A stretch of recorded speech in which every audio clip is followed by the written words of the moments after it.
The equity assessment is being presented today for your consideration and hopefully approval. We have the cannabis retail fees scheduled for the following board meeting on the 18th. And just a quick run through, we now currently have 360 Appendix C checklists submitted. 136 of those are in technical review, and we have 81 compliance memos that we've received from the consultants. I don't know if there are any questions related to cannabis specifically, but I'm here to answer them if you have any. Thank you. Anyone have any questions for Drew really quickly? Do you have a general idea of kind of rate per week that licenses are rolling out at this time? We're hoping to have another 5 in the paper this week, and at this point it mostly hinges on the rate at which we're receiving compliance memos from the consultants, so we are actively working with them to enhance the process and facilitate that objective. How many do we have signed now? I believe, let me pull up the numbers, I think as of last week.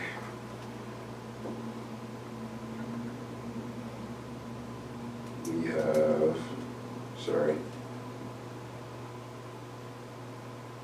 33 cultivation licenses and 4 CUPs.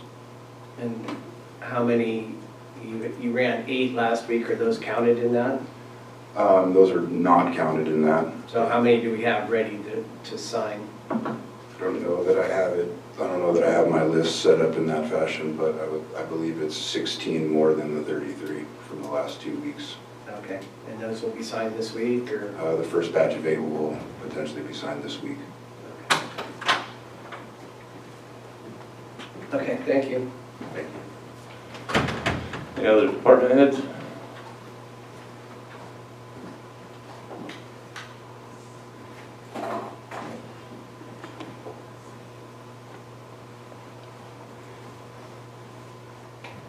Hearing none. Move on to reports from the county administrative officer. I have nothing to report this week, Chair. All right. Going quickly. Reports from members of the Board of Supervisors. Is Supervisor Brown online? Yes, I am. I have no travel and nothing to report. All right. Supervisor Gogan? I have no out-of-county travel. The TMC meeting that I was supposed to go to the day after the last board meeting both the meetings were canceled for the Wednesday and Thursday, and they're looking to be rescheduled. They were canceled so the Department of Interior and Department of Indian Affairs can overlook some of the discussions that we had here and others. So it looks like we'll be bringing that back maybe 2 or 3 weeks from now to the TMC and re-voting on that. That would be it for me. All right. I also had no out-of-county travel, nothing to report. Supervisor Cox? The same as well. All right. Supervisor Groves, did you do anything in county? Well, I seem like I did a lot, but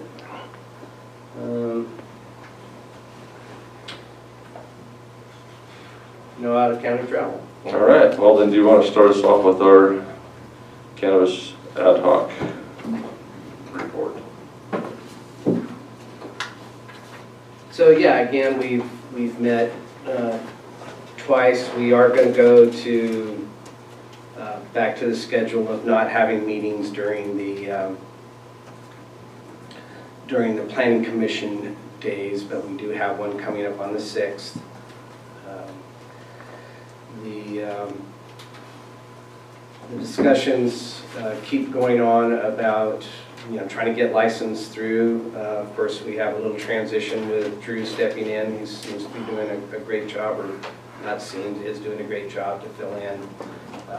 We've come up with strategies to get more licensing in the papers based on our county ordinance as these come out. So as you've heard, there's 31 and 16, so 47 through ready to sign, but we still have 80, so that's leaving around 30 plus to get through the county side of the issue to get signed.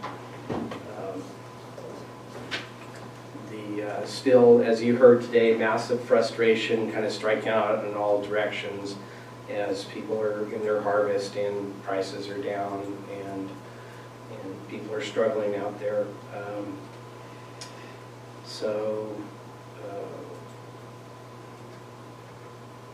I don't remember any specifics besides that, Dan. No, I think our biggest discussion at our last meeting hinged around how to work more efficiently with our consultants to get more of these projects through. I know there has been some tapering off of public involvement at the ad hoc. There's still people involved, but it's a lot more how we can be more efficient at our level to get things done. So hopefully continue to make improvements and we can get through this process a little quicker. So I will say we did, as we've staffed up now, that we're looking at cutting some of the other safeguards we had in place that we didn't have personnel, such as the Sean Cameron role. Easing him out of where he was and having that go directly into the department. So that is a streamlining process that was necessary previously, but not necessary today. Was the thoughts.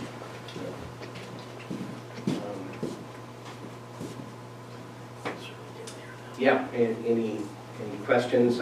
We could have, over what was discussed earlier today, we could have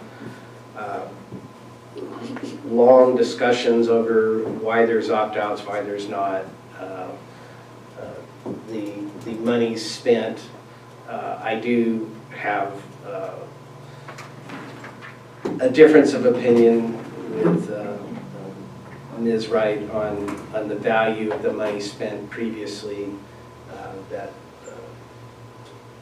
That was beneficial to the program.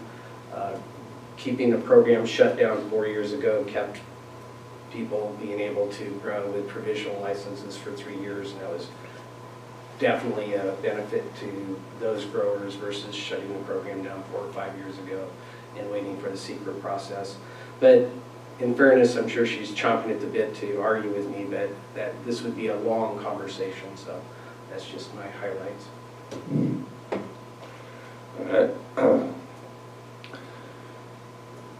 Does anyone have any specific questions for the ad hoc before I move on? Should we bring up a discussion about the opt-out, not right here, not in length, but at some point?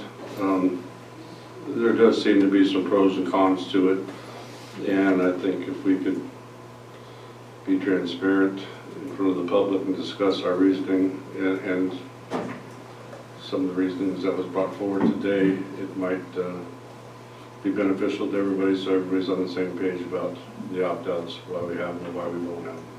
Well, I think we've had that discussion some in the past, and I don't know.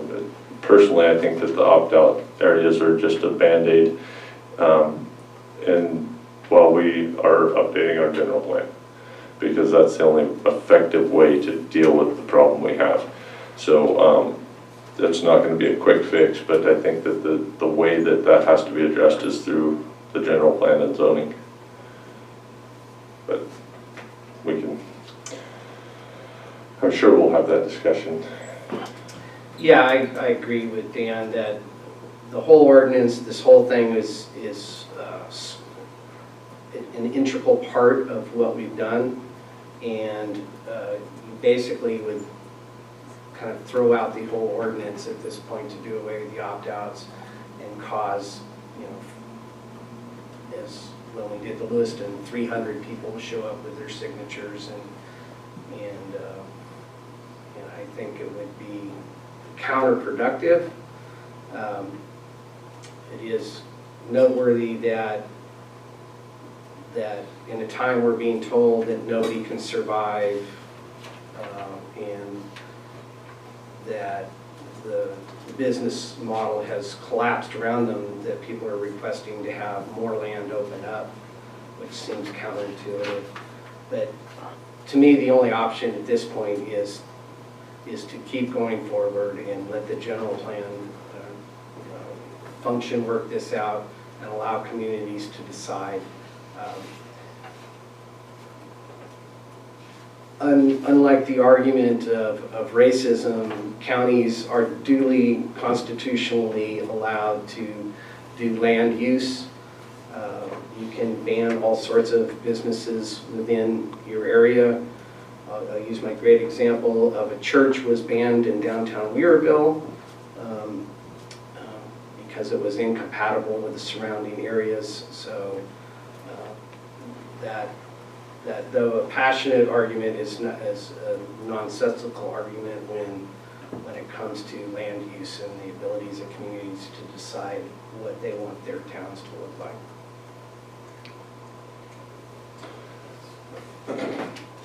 All right. We can move on to the consent calendar. These items include routine, non-controversial matters that will be acted upon by the board by one roll call motion. If a member of the public has any questions or comments on an item on the consent calendar, they may provide them now. A member of the board or staff may request an item be pulled and considered separately. Do you have any public input on the consent calendar?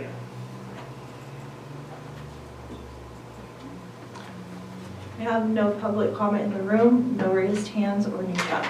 Okay, and any board members or staff members have any items that would request be pulled? Hearing none, anyone care to make the motion? I'll move to adopt the consent agenda as presented. I'll second. Motion and a second. Any further discussion? None.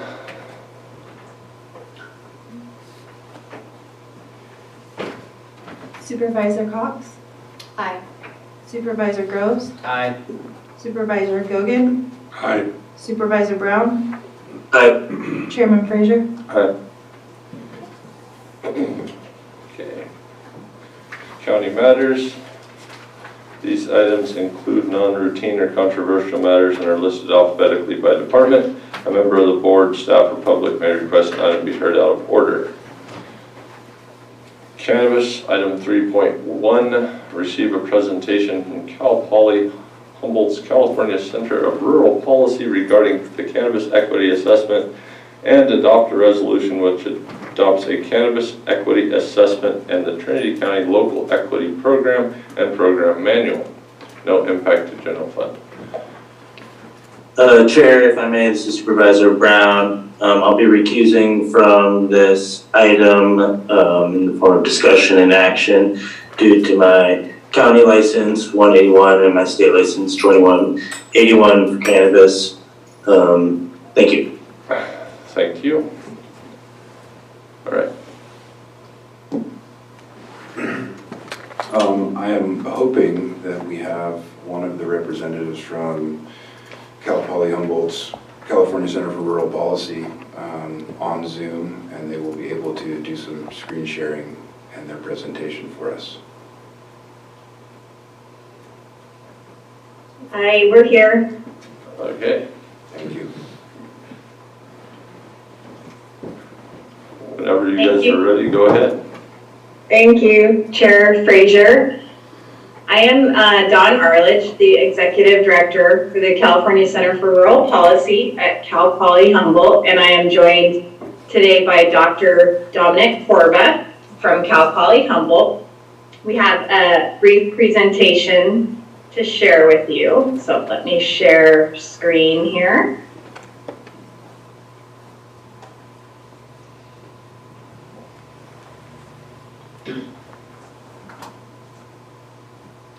So this presentation is a brief overview of your Cannabis Equity Assessment and Local Equity Program Manual. These documents were made possible because the county received a Type 1 grant from the state to produce the Equity Assessment and Program Manual. Should your board choose to adopt these documents, those are necessary documents to make the county eligible for Type 2 funding, which we can explain a little bit more as we go through the presentation.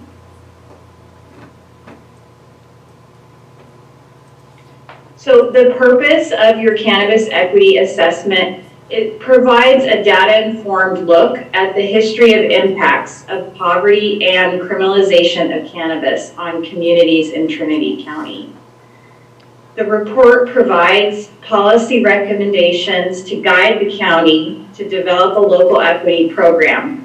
That program can help community members who were impacted by cannabis criminalization transition to the legal cannabis market per the 2018 California Cannabis Equity Act.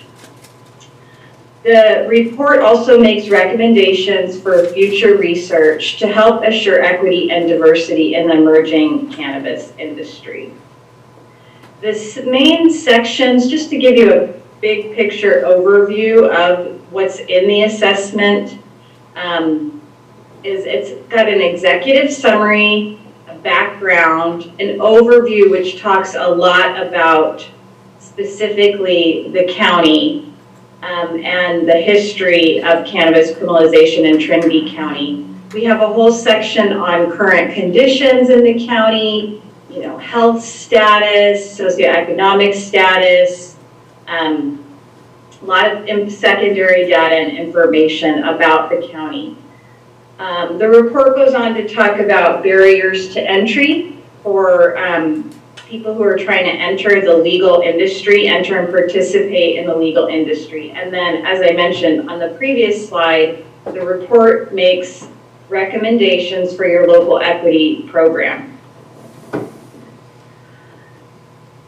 The primary takeaways from your equity assessment are really about Trinity County, the history of cultivation in the county, and the eradication efforts that have impacted communities in the county since the 1970s.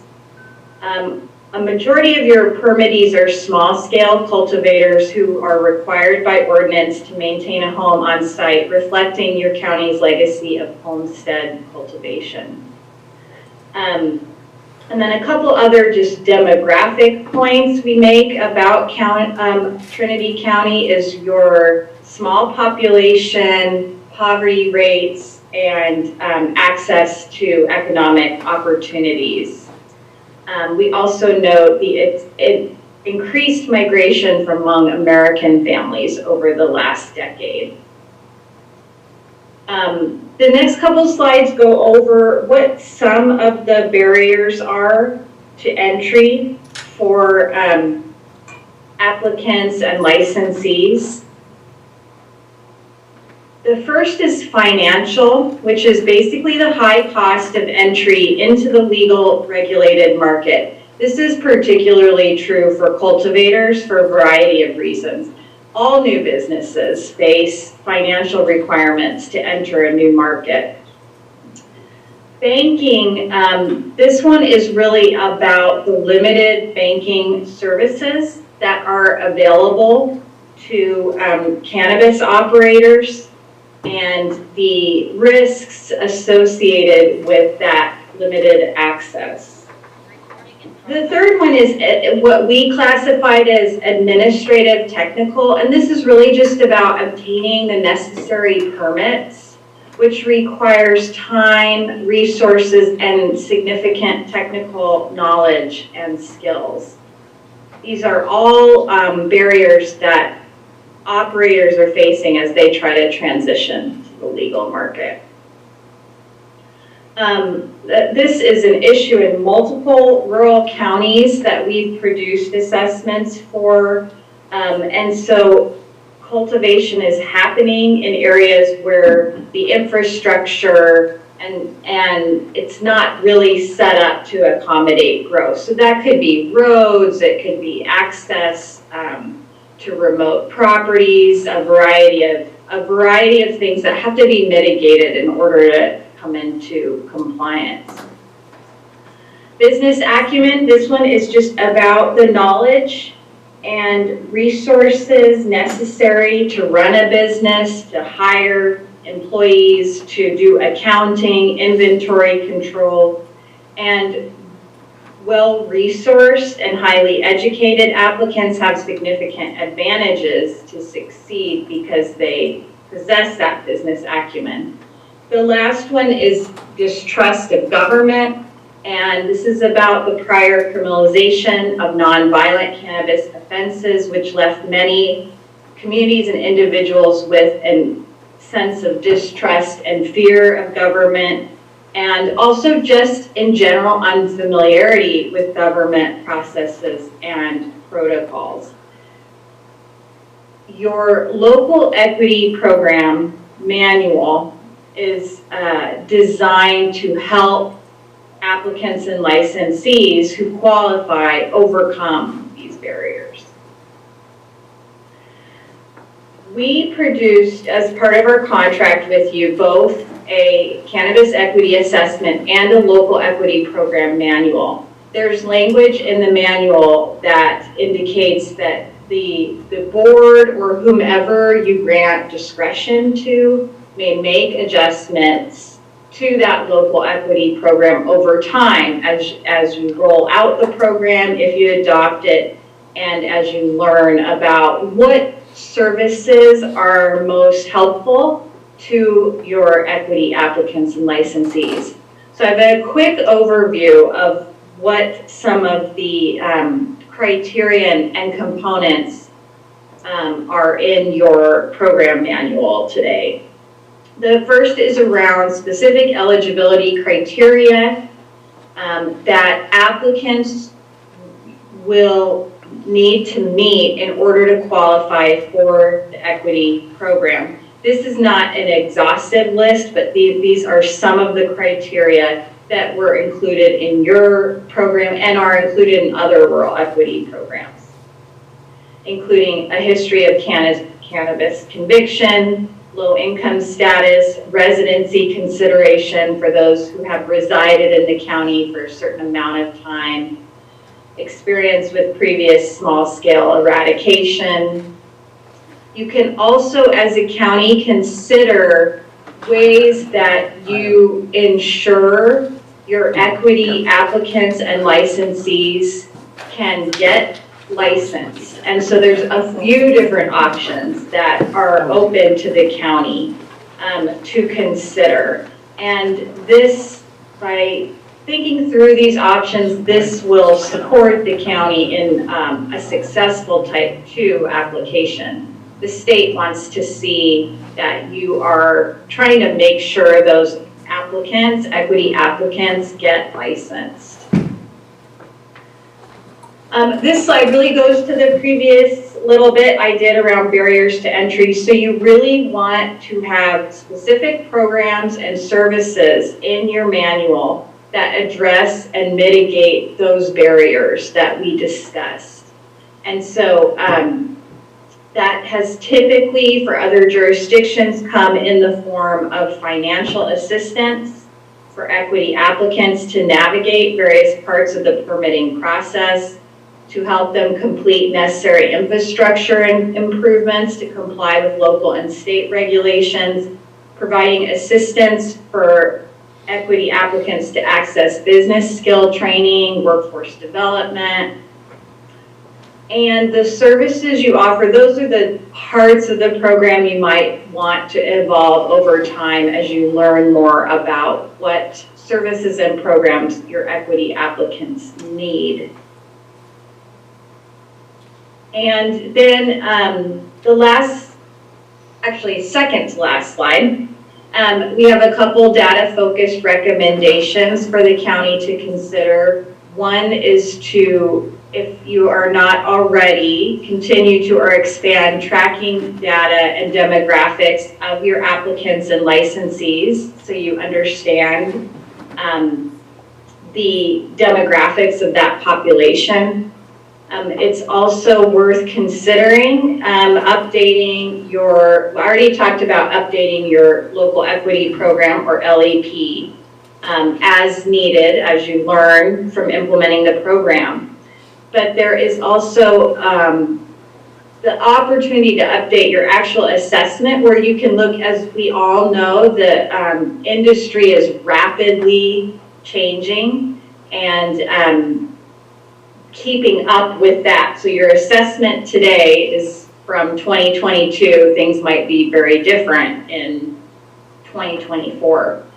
The other opportunity doing this update will just give you areas where you can course correct, you can identify unexpected successes or challenges or expected successes or challenges.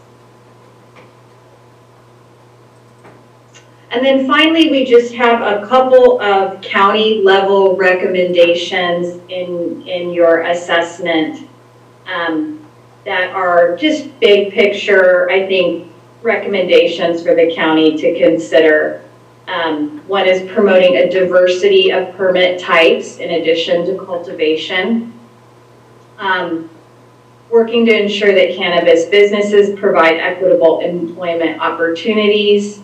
And if you have local cannabis revenue that can be directed to community reinvestment programming, that can help to rebuild and restore communities impacted by cannabis criminalization. That's the end of the slides. I do have, like I said at the beginning, I have Dr. Dominic Corva with us who worked extensively on your reports, and we are here to answer any questions or tell you more about either of these documents. Any technical questions before we open the public comment on this item?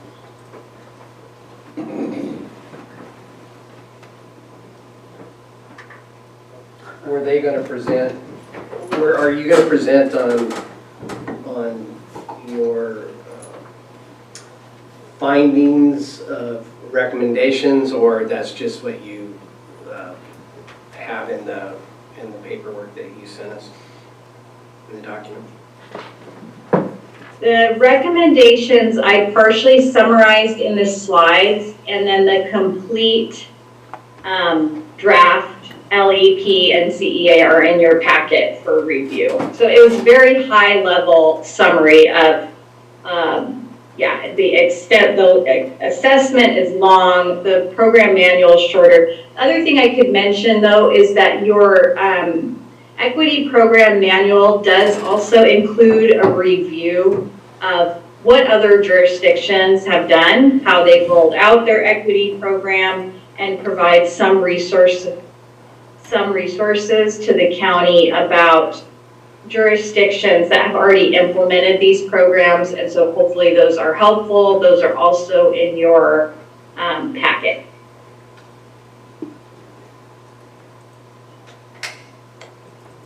Any other questions? All right, I guess we'll open public comment on item 3.1.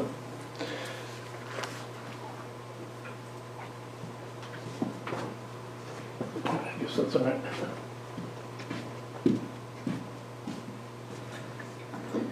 Darrell Ford of Weaverville, and I'm not here to talk about whether or not there should be an equity program for cannabis growers or that sort of thing. I'm really here to talk about this document. And it's a little bit difficult to get this valuable document on the weekend and have to review it with you guys in 3 minutes. So hopefully we can get to someplace. First of all, there are a number of factual things in here that are incorrect. Some of them are kind of silly.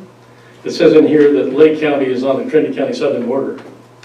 It says in here that Hayfork was once the county seat of Weaverville, or Trinity County. Not so. So there's a lot of that kind of stuff that kind of just says, well, where is this research coming from and that sort of thing. And somebody who works at the Historical Society now and does research on historical events like the Chinese in Trinity County and the gold dredges in Trinity County. You have to rely on these kinds of documents to come up with knowing what's going on. And if somebody pulled this up and says, gee, this is what happened in Trinity County in the 1970s and the 80s and 90s, they would be misguided a little bit. I'll talk a little bit about, there's a number of things in here about a fellow named B.E. Smith. And in here it talks about somebody quoted as saying, Denny used to be a question of law enforcement that says, he was identified as Denny's historical significant identifier, key legacy cannabis cultivar in the area. He was an old timer who wanted to mind his own business in the mountains. He was very nice. He was very nice. B.E. and I became good friends, but not because he was trying to mind his own business. Basically, when there was a recall event for Jim Smith, and he was very active in trying to solicit that recall, he actually ran for supervisor against Jim Smith in that recall event. He ran for sheriff twice. This is a little article in the paper showing him as a candidate for sheriff. He never became a candidate for sheriff because he never provided the requirements of being a sheriff. But in both times, I happened to be the elections official at that time, in both times he actually filed suit to say he could be on the ballot and lost in both of those cases. So, and in here it talks about, this goes back to the 1990s when the medical cannabis was approved, and B.E. was told the board that he was going to grow 1,000 plants because he thought that the medical cannabis was going to be something useful. He actually did that, but he grew the plants on federal land because he wanted to be arrested. He wanted to be in court because he was challenging the way the laws were being used. So to say he was minding those business is not true. And so to me that's as well, if that's the case with somebody we know about, are there other events like that in here? And my time is up, so thank you.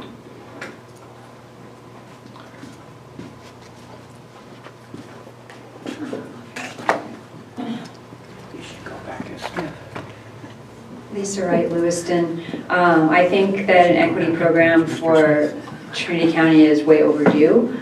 I know one's been in place in Humboldt for a few years, I believe, and provided some significant grant funding that's enabled their farmers to kind of sustain, you know, some of the challenges of the legal market and changing conditions and so on. So I have not had the opportunity to delve into the details of the report, but I certainly encourage you to proceed in this deliberation and establishment of an equity program. I would ask that you pay particular attention to the administration of that, how that will be funded and who will be responsible for that, to make sure that we don't have any questions over how the program is being administered and money spent. So I would ask you to pay extra particular attention given the questions in the past about the cannabis program's use of funds. Thank you.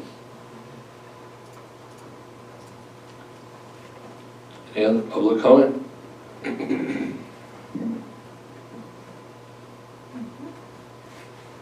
Adrian Keys. Good morning again, Supervisors. Thanks again. First, I really want to thank Darrow. I sure wish we could have a whole meeting that was just dedicated to history of Trinity County. I think it's fascinating. Darrow always, he's got the real story. So thank you, Darrow. I did take the time to read through this whole thing pretty thoroughly. So there were definitely a few mix-ups like the Lake County thing, or I would consider Denny to be in the northwest of the county, not the northeast, but those are largely immaterial. Some of the factual stuff Darrow got into, I actually can't speak to when I wasn't here. I strongly appreciate the environmental leaning in the document overall. That's been a thing that I've said for many years in this context, that their environment's really been hammered through the prohibition of cannabis. Had it not been for the prohibition of cannabis, none of this would have ever happened. So there's that. I would like to see, as far as I suppose it would be called the deliverables of the program down the road, that that farms that choose to pursue environmental service marks like the OCAL, the Organic Equivalent Program in the state, or Sun and Earth, or there's a few certifications out there that go much deeper than the National Organic Program. I think farms that pursue those should get some special attention and possibly beyond just compensation for the cost of those programs. There's the talk about the additional license types and access to them. I think that's a very, very important key element at this point. Getting rid of the 300 pound of other people's material in a micro business would take the lid off of the micro business license that would allow that sort of smaller scale vertical integration and allow products to be manufactured in Trinity County much, much easier. I would also like to see during the implementation that farms who do pursue these environmental service marks possibly could get grant money that would allow them to achieve that sort of vertical integration on some scale. And as far as other counties and their administration of the program, there's been a lot of hiccups in other counties. They were kind of typecasting the whole program first time around. A lot of bureaucratic snafus have kept the money from rolling out in some jurisdictions, or at least slowed it down dramatically.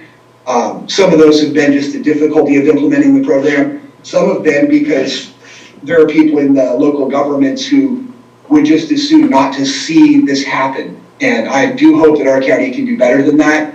But I believe at this point, like environmentalism and economy are directly intertwined globally. And so I would like to see that sort of support for environmentally friendly practices and vertical integration. Thank you. Have Steve L.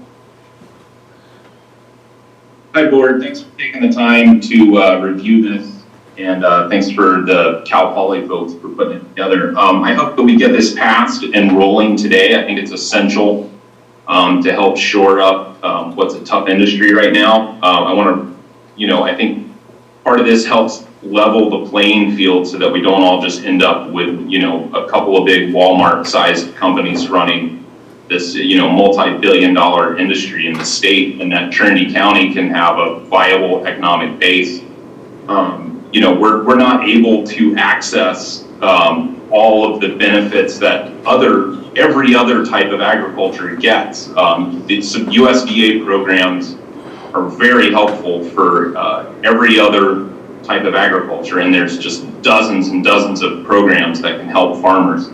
I think one of the most important aspects I want to bring to your attention is in Exhibit B, page 11, number 2, under Program Administration, that we have an opportunity to set up an entity that administrates this equity program.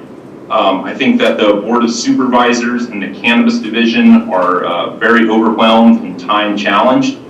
I would love to see an entity set up specifically to administer this program, take some of the burden off the Cannabis Division and the Board of Supervisors, and include some stakeholders to help administer this program and to see that it's doled out equitably, and to bring reports to the board so that the board can continue all the other important business of the county.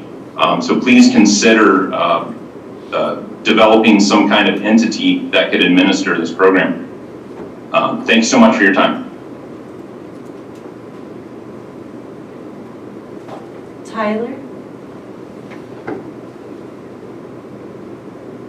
Hi, good morning, Chair, Supervisors, Tyler Thompson. And I was also advocating for thorough discussion and hopefully advancement or passage of this today. I also believe that it in some ways levels the playing field for the small cultivators in Trinity County as other jurisdictions roll out programs like this. It really is beneficial for a business climate to have access to that if the company has access to it. I don't know for sure what types of opposition there will be to it, merely on principle maybe, less on practical, but I will say that the state has already levied a lot of taxes on this industry and is basically using this program to redistribute that. I would be a fan of not paying the taxes in the first place from a business climate, but up the case in California, I think that this could have a real beneficial impact on small businesses within Trinity County, having a program. I just hope that it can be seen for the positives that it will have.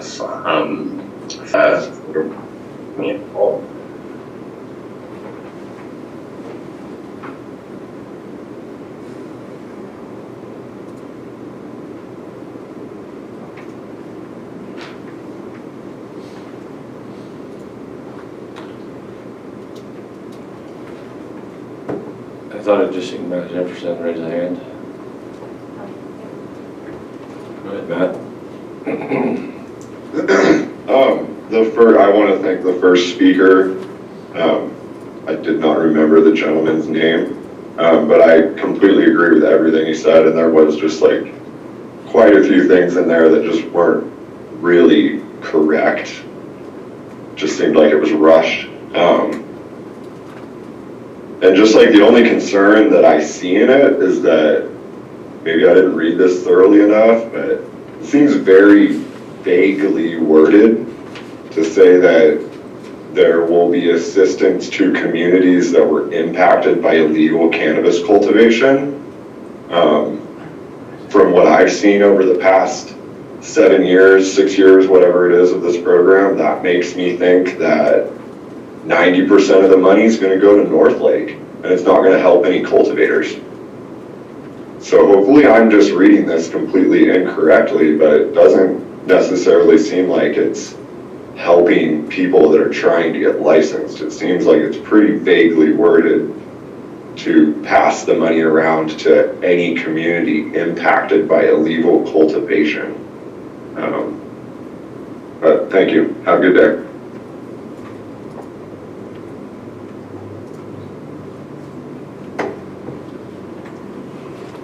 I have no new chats and no raised hands.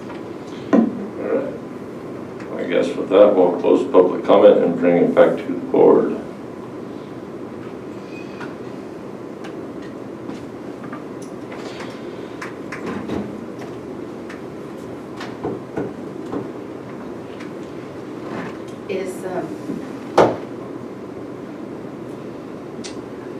Is Dawn still on?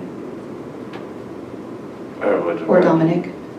Yes, we're both still here. Can one of you speak to the last comment that was made, concern that most of the money will just go to a certain area, perhaps of the county that's been impacted by illegal cultivation versus helping people get licensed?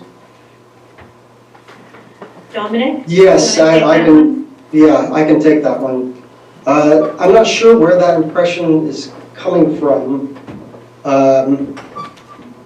The vagueness of the wording, I'm not sure what part of the document he's quoting from, but the broad question that comes from GoBiz is vague. It's communities impacted by cannabis criminalization. However, this program can only go to people who have or are seeking to get licenses in California's regulated system. So I don't know where that's necessarily coming from. That said, there are probably knock-on effects that will help communities, especially ones around, if legal cannabis cultivators get things like water storage, for example, that will help issues with water in communities, right? So there will be structural benefits to types of assistance that are especially about environmental impacts. But the money has to go to people with licenses who are attempting to get licenses, and let's make sure that's really, really, really clear. Okay, thank you.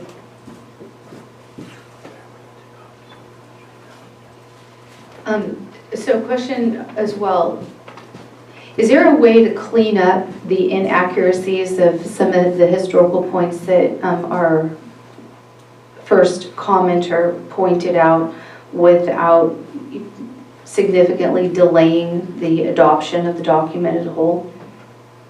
Yes, absolutely. And first let me say that I'm mortified by the geography mistakes, as I am a geographer. Not sure how they got in there necessarily, but they're there and I own them. So those are pretty easy to correct. The Denny in the Northeast, like, I don't remember ever thinking it was in the Northeast, but somehow that's what got written down. And then the lake, especially the lake question, that was more about like that region really going down to lake and in northern Mendocino, but as it was written, obviously it says lake borders Trinity County, and that is incorrect, and that's easy to fix.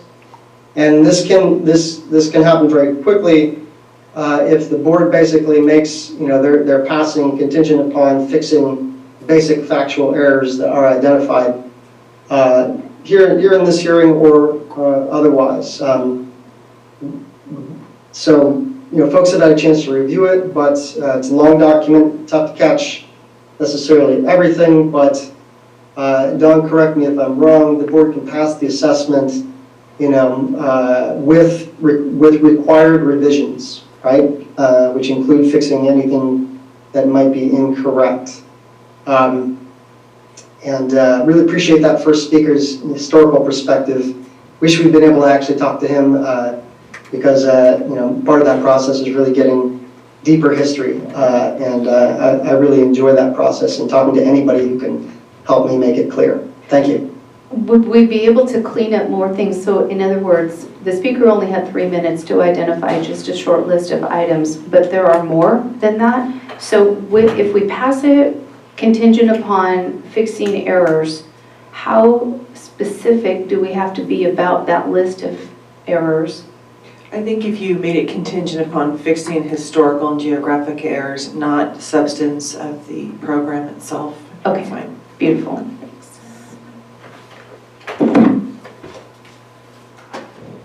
Chair, do we need a motion before we discuss further?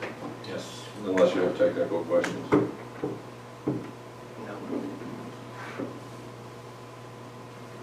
All right, with that, I would propose to accept this, understanding that there needs to be historical and geographical amendments to the document. I would second. I will second. Too bad Jill already did. Oh, Jill. Oh, I'm sorry, I didn't hear you, Jill. All right, with that, we can jump into some discussion.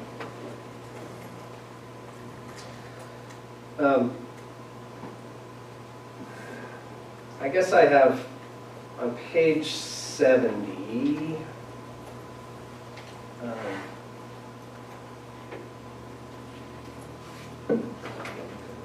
here. So under finding 7, recommendations, and I understand these are just can be directed to, but and we're not really making a commitment, but I would like to see us add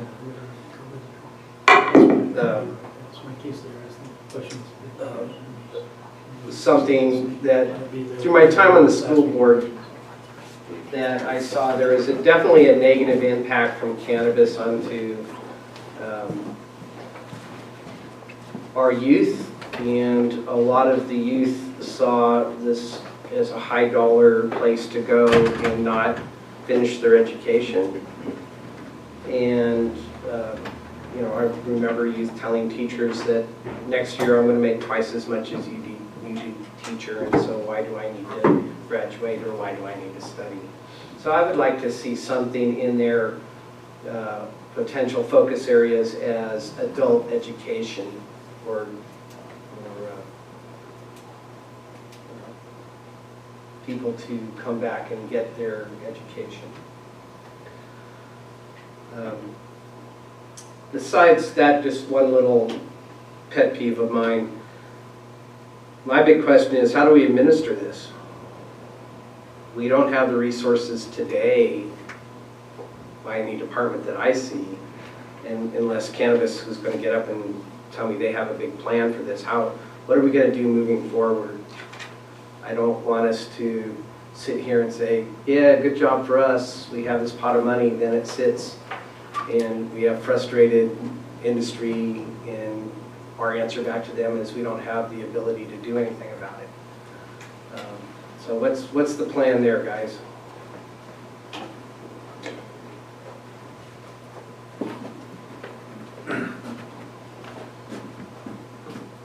Keith, I'm assuming you'd like me to respond to your question? Anybody, I assume that this discussion has gone on internally. So I think looking at the two documents, the one that is probably more important in terms of the implementation of the program is the manual.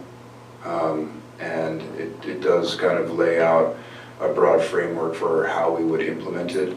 I do believe that although we are, you could say, understaffed at the moment, I do believe we could take this on and through a series of community workshops get sufficient community input to understand what would best benefit the cultivators in the program, and also in coordinating with the grants department, I do believe we would be able to roll this program out and have it be functional without too huge of an additional workload.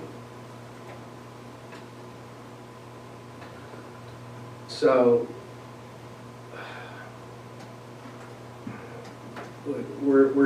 we've been struggling to get things accomplished in the cannabis department, and we have staffed up. So I haven't had a good feel of what our capabilities are yet. But so would be dedicating a person in the cannabis division to then work with grants department? As I understand the way that the allocations could potentially go, we may be allocating portions or fractions of individuals towards the accomplishment of the program manual and the goals. One of the benefits of receiving the funding is that we will be able to utilize up to 10% of the grant funds to administer the program. So assuming that we were to get a decent round of funding, then we would have additional resources available to the department to potentially hire someone specifically to administer the grant program, or at least offset that staff workload. So is the proposal to keep that grants person within cannabis, or would that person be under the grants department?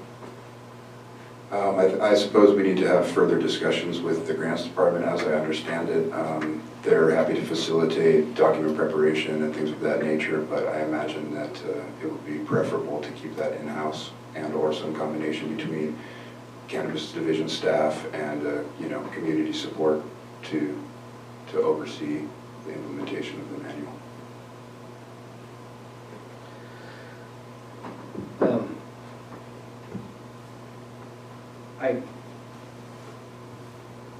I'd really like to, at some point soon, get a really laid out plan basically we would have to make a new allocation, or maybe not. We need to have a coordination between grants and you guys. And so the coordination between the grants department and cannabis division has been specified in the first round of funding that paid for the equity assessment and manual to be prepared. And so as part of that, we do have additional resources still available to do community outreach and programs to get community input. And then we would need to submit our request for funding before the end of the year. So at this point, my goal would be to have that funding request completed and submitted to the state by mid-November. Okay. Letty, do you have any comments? Because it's going to drop on you in the end. Well, I agree with Drew. I think it's going to require us to get together and develop an implementation plan to bring to you, because we do want everyone to be successful, and I think once we work together and utilize any resources we have, we can do that. I guess from my point of view, I'm sorry, I'm almost done, man. Go ahead. From my point of view, that this can't impact any ability to get out license, get the CEQA process done, get any slow up any process that we are behind on. I agree. And we need this to be efficient, and other counties have run into problems not being organized enough, and maybe we can learn from those. But the buck's going to have to stop with somebody in this, and to me, that's, you guys are going to have to lay that out.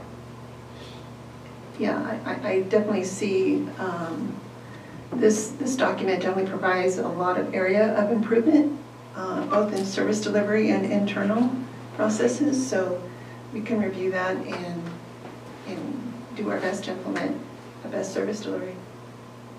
All right, thank you.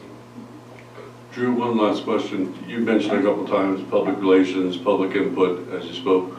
Do you plan on having a stakeholders group involved in this?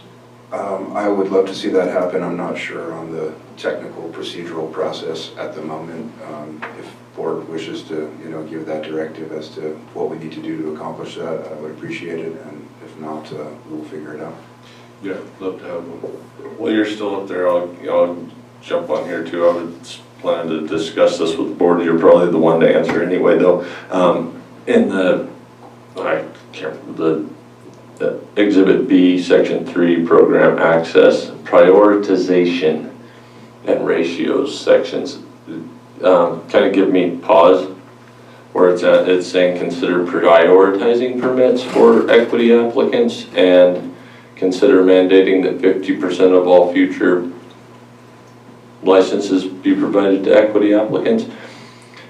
With the number of applicants we already have in the queue and the prioritization that we've already done with the applicants in that queue, is there any way we can even implement those without slowing down what we've already got? From the program manual, there's obviously a broad range of recommendations. If you look at one of those recommendations being the individuals that, as it refers to in the document, were recriminalized due to the TAA lawsuit settlement and subsequent court order.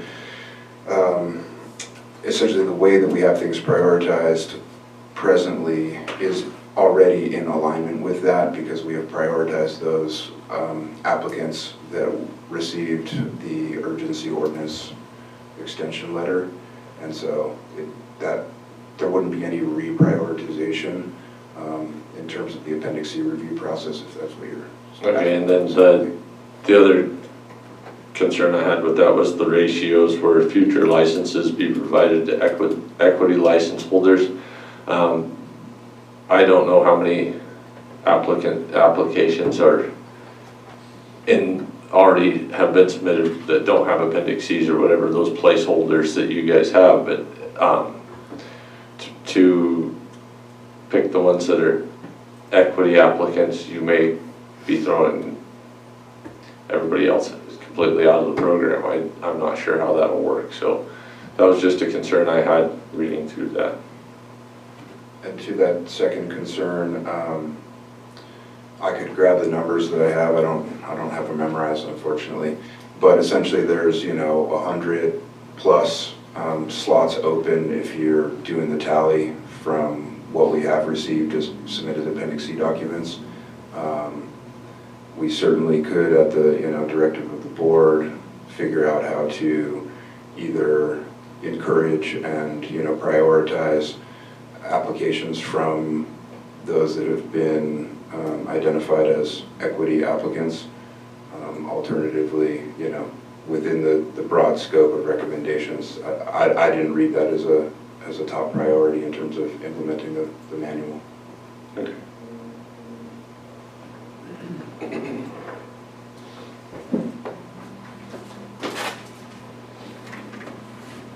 Ed Presley, Interim Deputy Director of Building and Planning.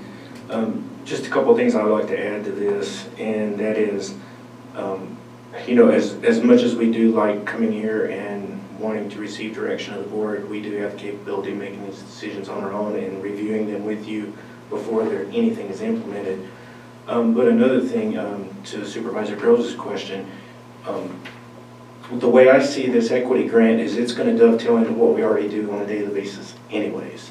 So I don't really see there's going to be a heck of a lot of difference on what we do on a normal basis with just increasing the funding and help to the cannabis growers who have been struggling. To the other effect of it, I think we need to consider and think about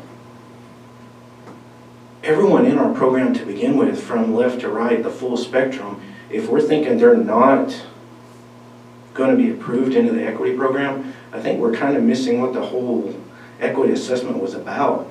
I would probably say 80, 90, 100% of the people that are in the program, maybe not 100, but maybe 95%, probably fall right in the middle of the goalpost of what this equity program can actually do for Trinity County.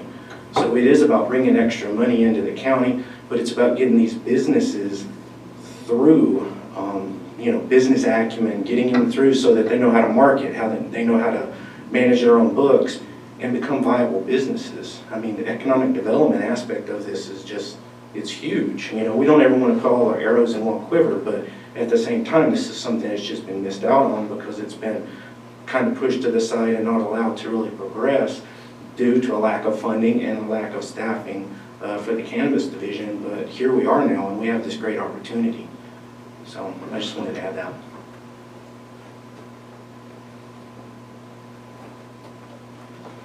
Any further discussion? Getting motion.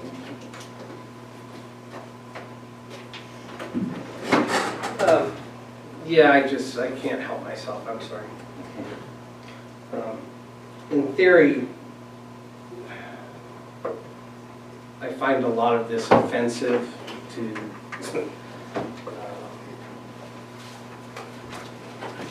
how this country should operate. And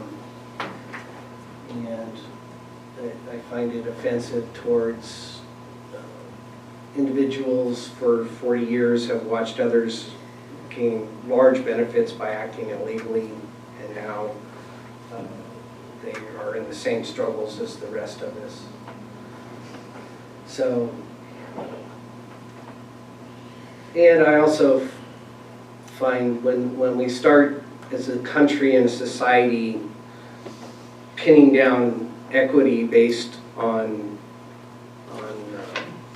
reverse equity outcome rather than opportunity. Yes.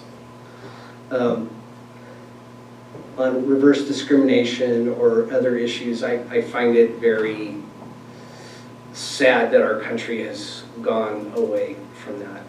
But with that said, I will vote for this based on the fact that this will benefit many people that are trying, that have been caught in this, that don't understand the problems with becoming a legal entity in the state of California like the rest of us have fought for years. But I just had to put that on the record. Thank you. I don't have any fundamental questions. I just wanted to thank Drew and Ed for giving us a comprehensive answer to these questions, being prepared and ready today. It's nice to see that all the questions that we had were answered. We come out of this with a pretty well thought out and inclusive way to think about this. And just thank both of you guys for being here and giving us the information we needed so we don't have to drag this out any longer. I really, really appreciate it. Thank you very much. Well, I gotta say, I do have issue with the entire process of this. I mean, from the time we started, I've had issues with this because it does seem to me to be kind of a, I don't know, it's just wrong to go in. To me, the people that are going through the legal process right now have already done what you do in America when you're being trashed by laws. You don't like the law, you change the law.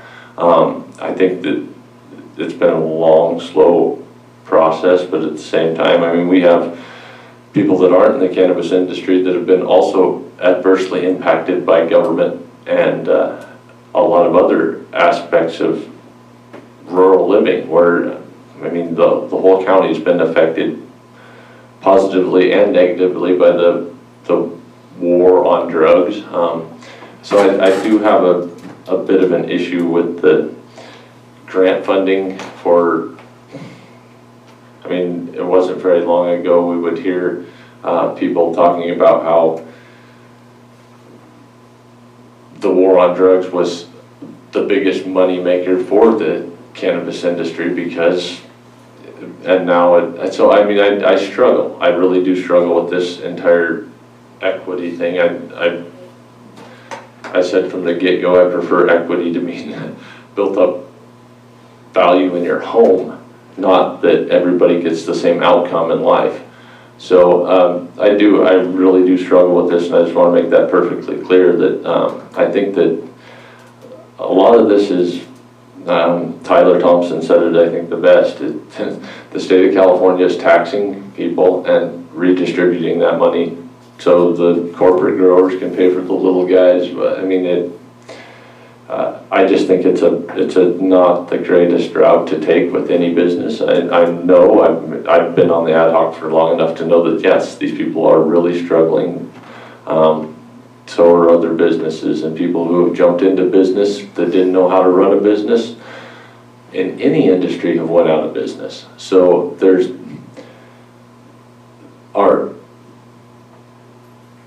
this whole equity concept to me is inequitable. It seems outrageous to me, but that said, I'll get off my soapbox. Not a big fan of equity.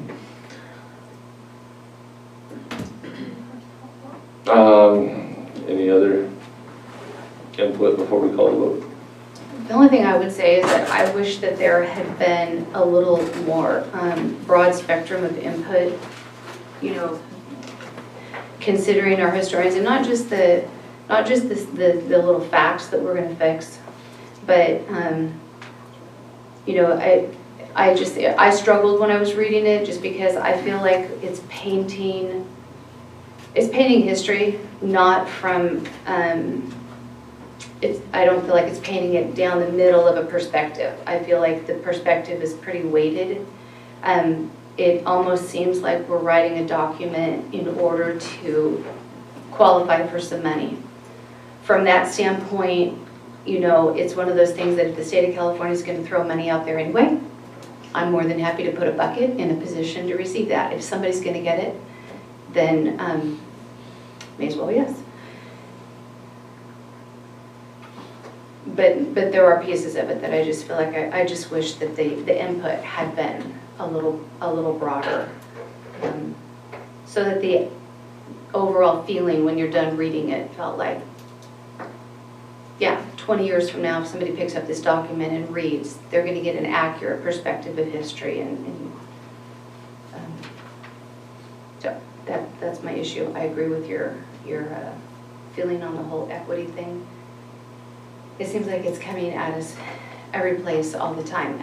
That being said, there have been so many missteps that have really made the growing community just pivot at every turn in ways that have been really difficult. And so fixing that in some way does seem, I do feel like that has been really, really hard. So I guess just to speak to Dan's part about, you know, help getting in business and all that, I think for most businesses that there is programs to help you get into business, whether it's your first business, startup business, you know, there is, you know, government subsidy and help to start up whatever business it may be. So I don't think this is the only business that there's an equity type situation for. I think that almost all businesses, there is something out there to help the small business owner or the first business owner, you know, get off the ground and get his business running. So, you know, I see this as the same thing as a help to the people of our community who are struggling right now.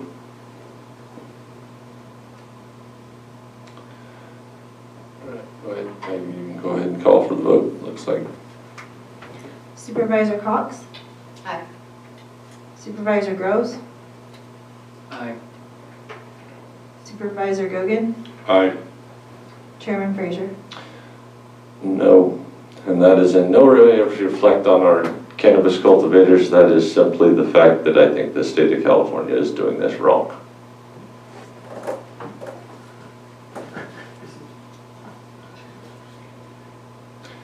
All right.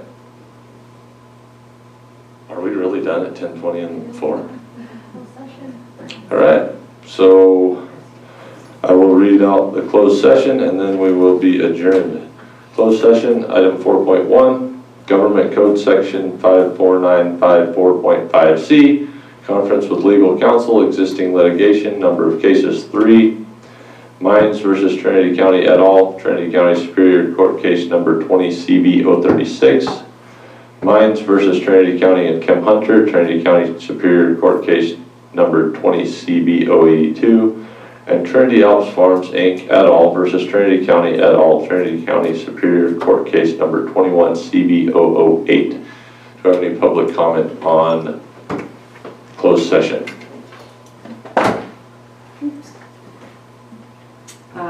Chair, Board, Lisa Wright, Lewiston again. Just a comment that going back to how these legal fees are being paid in defending, clearly those are related to cannabis. I am hopeful that this payment of the legal fees for the defense, because cannabis is in the word, is not coming out of fee payer dollars. So I would like some follow-up on that and some clarification that we are not having the farmers pay for the defense of any case that happens to be cannabis related. Thank you.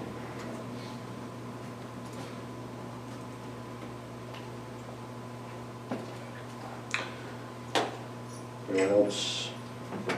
All right. I have no raised hands, no new chat. All right. Did you do your reporting out at the end of the special board meeting after I had to jump off? You had said that 2 meetings ago that there was some reporting out past closed sessions that hadn't taken place yet. It's been a while since we reported out of closed session.